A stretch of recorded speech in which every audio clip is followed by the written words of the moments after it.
আল্লাহ তোমাদেরকে ওসিয়ত করেন, তোমাদেরকে আদেশ দেন, উত্তরাধিকার সম্পদ যখন বন্টন হবে ছেলেরা যতটুকু পাবে মেয়ে পাবে তার অর্ধেক। সুবহানাল্লাহ বলেন। দেখেন ছেলে যদ্দুর মেয়ে অর্ধেক, ছেলে ডবল পাবে। আপাত দৃষ্টিতে মনে হয় এখানে অবিচার হয়েছে, কিন্তু আসলে কি অবিচার হয়েছে?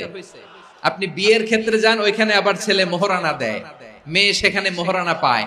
তাহলে চেক এন্ড ব্যালেন্স, ভারসাম্য, ব্যালেন্স, মধ্যম পন্থা এখানে আছে না নাই? এটাই হচ্ছে ইসলামের আদল। আল্লাহ তাআলা এই আদলের আদেশ দিয়েছেন, সুবিচার, ন্যায় বিচার, সুশাসন এবং ভারসাম্যের আদেশ দিয়েছেন। প্রিয় ভাইরা, একটি শান্তিময় সমাজ, একটা সমৃদ্ধ সমাজ, একটা মানবিক সমাজ যদি আমরা পেতে চাই, এই আয়াতের মধ্যে যতগুলো পয়েন্ট আছে সবগুলোর বাস্তবায়ন লাগবে। এই আয়াতে আল্লাহ তাআলা একটা মানবিক সমাজের রূপরেখা টেনেছেন। তার প্রথম কথা হচ্ছে ইন্নাল্লাহা ইয়ামুরু বিল আদল।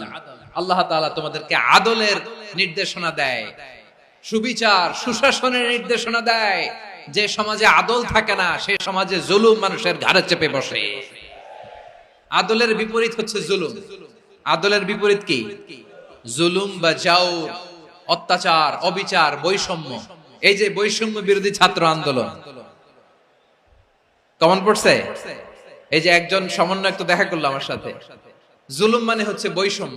বৈষম্যের স্থান ইসলামে নাই, অবিচারের স্থান ইসলামে নাই, জুলুমের স্থান ইসলামে নাই। আল্লাহ তাআলা বলেন যে আমি জুলুমকে নিজের জন্য হারাম করেছি এবং তোমাদের জন্য হারাম করেছি। বিশ্বনবী ফরমান, আল্লাহ তাআলা বলেন হাদিসে কুদসিতে, ইয়া ইবাদি ইন্নী হারামতু যুলমা আলা নাফসি ওয়া জাআলতুহু বাইনাকুম মুহাররামান ফালা তাযালামু। আমার গোলামেরা শোনো, নিশ্চয় আমি আল্লাহ তাআলা জুলুমকে আমি আমার উপরে হারাম করেছি, অনুরূপভাবে জুলুম করাকে তোমাদের উপরেও হারাম করেছি। ফলে ফালা তাযালামু, তোমরা একে অপরের সাথে জুলুম করো না। নির্দেশনাটা কার? খবরদার, জুলুমের সাথে আমাদের কোনো সম্পর্ক নাই। আল্লাহ তাআলা আদলের আদেশ দিয়েছেন, আদালতের আদেশ দিয়েছেন, সুশাসনের, ন্যায় বিচারের আদেশ দিয়েছেন। ইন্নাল্লাহা ইয়ামুরু বিল আদল। আমাদেরকে আদল প্রতিষ্ঠা করতে হবে। জুলুমের সাথে ইসলামের কোনো সম্পর্ক নাই।